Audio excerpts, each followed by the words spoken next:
क्या आपने कभी सोचा है पृथ्वी कैसे बनी? पृथ्वी अगर कभी आग का गोला थी तो ग्लेशियर में जमी हुई बर्फ कहाँ से आई? पृथ्वी पर इतनी मात्रा में नमक और पानी कहाँ से आया? बिना पौधों के ऑक्सीजन कहाँ से आई? किस कारण सिर्फ पृथ्वी पर ही जीवन संभव हुआ? तो दोस्तों नमस्कार, आज हम कुछ ऐसे ही पृथ्वी से जुड़े रहस्यमयी तथ्य जानेंगे। आज से लगभग 5 बिलियन साल पहले अंतरिक्ष में कई गैसों के मिश्रण से एक बहुत ही जोरदार धमाका हुआ। इस धमाके में एक बहुत ही बड़ा आग का गोला बना जिसे हमने सूर्य का नाम दिया।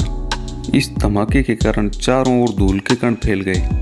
गुरुत्वाकर्षण शक्ति के कारण ये धूल के कण छोटे छोटे पत्थर के टुकड़ों में बदल गए और धीरे धीरे ये टुकड़े भी गुरुत्वाकर्षण शक्ति के कारण आपस में टकराकर एक दूसरे के साथ जुड़ने लगे। इस तरह हमारे सौरमंडल का जन्म हुआ। कई मिलियन साल तक गुरुत्वाकर्षण शक्ति ऐसे पत्थर और चट्टानों को धरती बनाने के लिए जोड़ती रही। उस समय लगभग 100 से ऊपर उपग्रह सौरमंडल में चक्कर लगा रहे थे। चट्टानों के आपस में टकराने के कारण धरती एक आग के गोले के रूप ले रही थी, जिसके फलस्वरूप 4.54 बिलियन साल पहले धरती का तापमान लगभग 1200 डिग्री सेल्सियस था। अगर उस समय कुछ धरती पर था तो उबलती हुई चट्टानें, कार्बन डाइऑक्साइड, नाइट्रोजन और जलवाष्प एक ऐसा माहौल था जिसमें हम चंद पलों में दम घुटकर मर जाते। उस समय का यह दृश्य देखकर कोई अंदाजा भी नहीं लगा सकता था कि आने वाले समय में इस पर जीवन संभव होगा।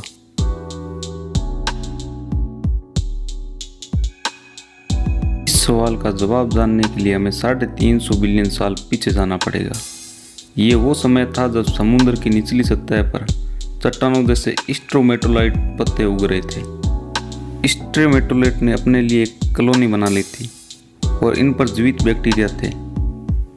वे जीवित बैक्टीरिया सूर्य की रोशनी में अपना भोजन बनाते थे। इस प्रक्रिया को प्रकाश संश्लेषण कहते हैं, जिससे ये सूर्य की किरणों की उपस्थिति से कार्बन डाइऑक्साइड और पानी को ग्लूकोज में बदल देता, जिसे शुगर भी कहा जाता है, और इसी के साथ बाई प्रोडक्ट के रूप में ऑक्सीजन उत्पन्न होती। समय की गति के साथ सारा महासागर ऑक्सीजन से भर गया। लहरों के कारण ऑक्सीजन वायुमंडल में प्रवेश कर चुकी थी और यही वो गैस थी जिसके बिना पृथ्वी पर जीवन की कल्पना नहीं की जा सकती। 4 बिलियन साल पहले पृथ्वी की उत्पत्ति के बाद अंतरिक्ष में बचे हुए चट्टानों का धरती पर हमला होने लगा। आसमान से गिरते इन उल्कापिंडों में अजीबोगरीब क्रिस्टल थे जिन्हें आज हम नमक के रूप में प्रयोग करते हैं। हैरानी की बात तो यह है कि जिन महासागरों से हम नमक निकालते हैं, समुद्र का पानी उन्हीं गिरने वाले उल्का के अंदर मौजूद नमक से निकलता है। आपके मन में यह सवाल आ रहा होगा कि आखिर उल्का में मौजूद इतने कम पानी से सागर की उत्पत्ति कैसे हो सकती है? तो इसका जवाब ये है, उल्का धरती पर 20 मिलियन साल तक गिरते रहे, जिसके कारण धरती पर पानी बहुत ज़्यादा मात्रा में इकट्ठा हो गया।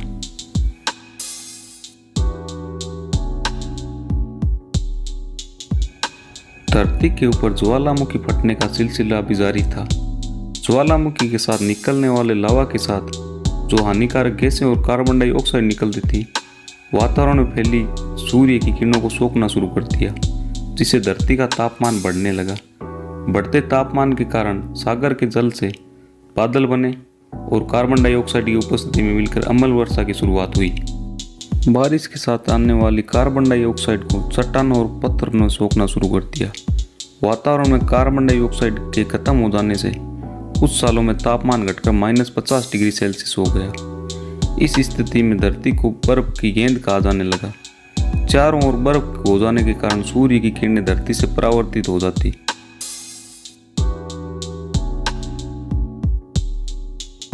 बर्फ पिघलते समय सूर्य से आने वाली पराबैंगनी हानिकारक किरणों से एक केमिकल रिएक्शन हुई, जिससे पानी में से हाइड्रोजन पेरोक्साइड बनी और उसके टूटने से ऑक्सीजन। यही ऑक्सीजन गैस 50 किलोमीटर ऊपर वातावरण में पहुंची तो वहां भी केमिकल रिएक्शन हुई, जिससे जन्म हुआ ओजोन नाम की गैस का, जो सूर्य से आने वाली हानिकारक किरणों को रोकने लगी।